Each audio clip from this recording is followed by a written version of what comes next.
Terbaik. Terbaik. Masih banyak Kak, masih Trusted. banyak. Masih banyak. Okey, sudah trusted. Walaupun tak pernah tengok muka dia kan. Okey, tak pernah tengok muka. Okey.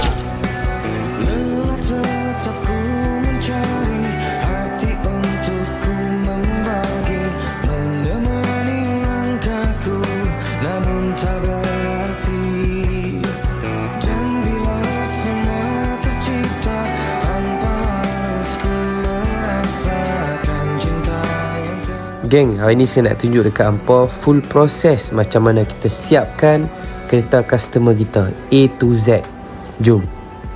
Assalamualaikum semua. Alhamdulillah Sol sebiji lagi Toyota Velfire tahun 2021. So hari ni kita main dekat kedai accessory lah. Kita main pasang body kit Modelista, full body kit Modelista. Bila dah pasang tu barulah dia nampak handsome, nampak extra luxury tu.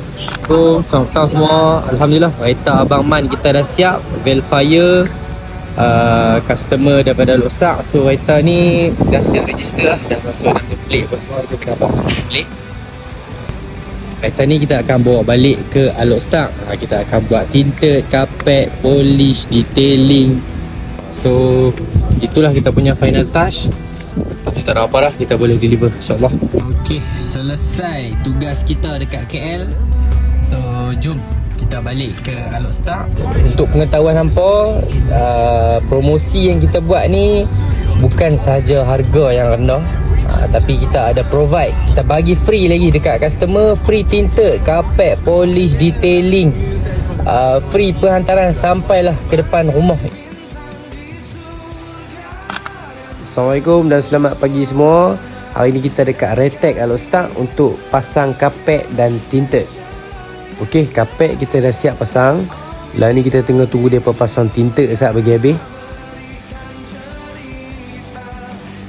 Berkilat babe. Ini macam pulang raya bergaya. Raya baru semangat kalau kereta rupa macam ni. Okey, sekarang dah pukul 1 petang. So kereta dah siap detailing yang macam hampa nampak, memang sangat-sangat berkilat.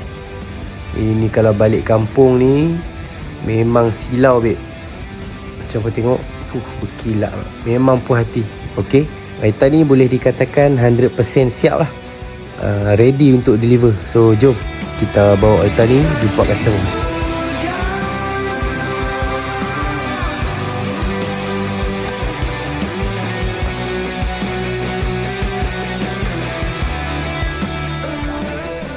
Terima kasih banyak kepada pihak syarikat memudahkan usaha saya, melancarkan usaha saya, jual beli. Overall saya puas hati lah, segala semua puas hati. Amat puas hati. Terbaik. Terbaik. Masih banyak Kak, masih banyak. Walaupun tak pernah tengok muka dia kan. Tak pernah tengok muka. Terima kasih semua.